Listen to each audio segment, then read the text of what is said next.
I want to show you these 3 willows here.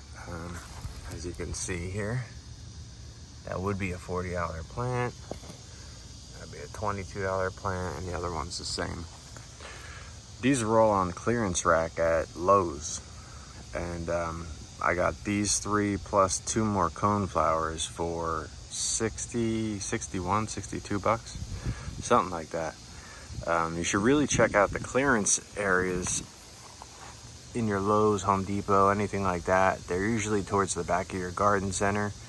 And really, a lot of times it's just because they can't continue to care for the plants. If the plants start to suffer at all, they don't put extra time or effort into it. They just kind of discard them.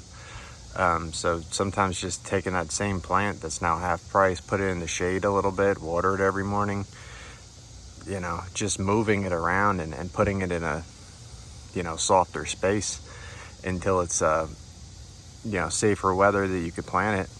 I mean, you got a plant for half price. So it's a good thing to check out. A lot of times it's just a matter of just watering it. You could actually go to those clearance areas and feel this stuff, and you could feel that it's super dry inside and go, oh, that's half the problem. And then they're blazing in the sun. It's usually those garden areas are wide open. So just bringing it, putting it in the shade, you know, watering it, and then easing it back into the sunlight. Even if it's a full sun plant, to scale it back a little bit to give it a little rest, and then ease it back into what it's comfortable with after you rehydrate it. They're really kind of easy.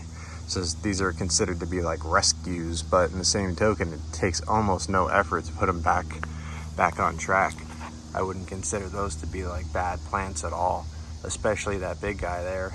I mean, there is absolutely nothing wrong with that. So something to keep in mind when you're out there if you're looking to give something a shot. And then if you're spending half price on it, because this is not the greatest time to plant. Fall is a good time to plant for a lot of things. So you can give it a shot, and if worst case scenario it doesn't take or you lose out, at least you're spending half the amount of money to give it a shot. So another thing to think about.